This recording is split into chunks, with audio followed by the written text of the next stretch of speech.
बांग्लादेश रे हिंदू देवादेवी पोड़ी और हिंदू प्रति होइथिबा आक्रमण को नहीं रायगड़ा स्थानीय बासिंदा को शोभायात्रा। रायगड़ा जिले में वर्तमान जो स्थिति सृष्टि होइछि असुरक्षित मणुछंती जिलावासी। पड़ोशी देश बांग्लादेशर जो राजनैतिक अस्थिरता जोगु आम देश में जो भली भाबरे एक अप्रीतिकर परिस्थिति सृष्टि होइछि से नहीं चिंता प्रकट करिसेंती जिलार बुद्धिजीवी। पड़ोशी बांग्लादेश में जो राजनैतिक अस्थिरता सृष्टि होइछि सेथिरे प्रभावित होइछि आम जिला। एने रायगड़ा जगन्नाथ सुरक्षा मंच तरफ एक दाबीपत्र जिलापाल जरिया प्रधानमंत्री उद्देश्य तहसिलदार को प्रदान करा जाइछि। एही दाबीपत्र रे मुख्यतः दुईटी दाबी रही। प्रथमटी अण ओडिया आराध्य तथा सारा विश्वर देवता श्री जगन्नाथ बलभद्र और सुभद्रा को विग्रह जाली देवा सह अनेक देवादेवी मंदिर ध्वंस करिबारे लागिछंती। एही पड़ोशी बांग्लादेशर एक निर्दिष्ट संप्रदाय जहाँकि हिंदू धर्मावलंबी परिवार महिला झील बहु उपरे अत्याचार करने सह धर्षण भली घृण कार्य करी हत्या करिथिबा नै विभिन्न अंतर्जातीय गणमाध्यम प्रकाशित हेउछि। एहाकु नै रायगड़ा जगन्नाथ सुरक्षा मंच आम देशर प्रधानमंत्री कूटनैतिक व्यवस्था ग्रहण करी उक्त पड़ोशी देश सह संपर्क छिन्न करने दाबी करा जाइछि।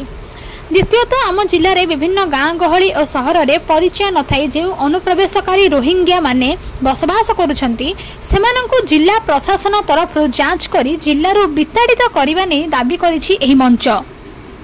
एने जगन्नाथ सुरक्षा मंच तरफ रायगड़ा नगर स्थित जगन्नाथ मंदिर ठारू मुख्य बजार तापरे ब्लॉक ऑफिस छक दे जिलापाल कार्यालय पर्यंत शह शह स्थानीय बासिंदा मंचर आवाहक डॉक्टर बादल कुमार तांको नेतृत्व में पहुंची थिले। डॉक्टर कहिचंती जे बांग्लादेश रे हिंदू को उपरे होइतिबा अत्याचार को भारतर कौनसी हिंदू बर्दाश्त करि पारुनी ताहा सह जिल्ला रे बढ़ुतिबा अनुप्रवेशकारी संख्या दिनकु दिन बढ़ी चलीछि। तेणु प्रशासन यह गुरुत्वर सह नहीं तुरंत यह उपरे कार्यानुष्ठान करने आवश्यक रही। दाबीपत्र प्रदान देवा समय रे अन्यमानंक मध्यरे मंचर रंजन रथ रश्मि रंजन दोरा दीपक पृष्टि रवींद्र पाटखंडाल विजय दास श्याम कुमार दास विद्याभूषण पंडा जोगेश्वर दास गणेश साहू एम विद्यासागर प्रमुख उपस्थित रही। सेहीपरि अन्य संगठन मानक मध्यरे राष्ट्रीय स्वयंसेवक संघर शंकर प्रधान प्रभात महापात्र भाजपार शिव पट्टनायक बसंत उल्लाका टी नागराजू राजेश पाणिग्राही सुशांत मिश्र चिंटू चौधरी रामनवमी उत्सव कमिटीर अजय चुलेट अजय बाबू और वरिष्ठ वकील ब्रजनायक वरिष्ठ बुद्धिजीवी डी के महांती समेत अनेक मान्यगण उपस्थित थिले। रायगड़ारू संजय कुमार नागक रिपोर्ट प्रतिकार न्यूज।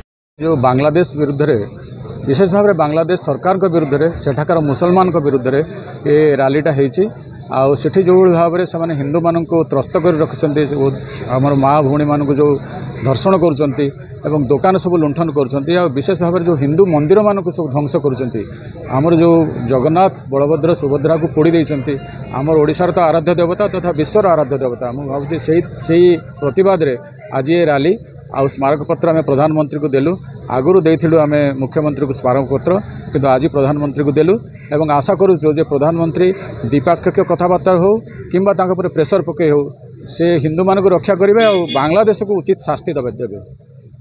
मैं भावुँ आम जेहेतु शांतिपूर्ण देश तेणु आम भावुँ आमर जो जगन्नाथ सुरक्षा मंच अच्छी जगन्नाथ ना शांति भाव में कराई शांतिपूर्ण भाव में रैली कराई से पुलिस भाई मैंने शेष को सहयोग कले किंतु सहयोग निश्चित कले से जो प्रथम आरंभ है से नथिले किंतु शेष को सहयोग कले से पुलिस भाई मानक धन्यवाद एवं आमर जो शांतिपूर्ण भाव में जो यात्रा है जो मैंने सहयात्री थे से शांतिपूर्ण थी आज शांतिपूर्ण यात्रा सफल है।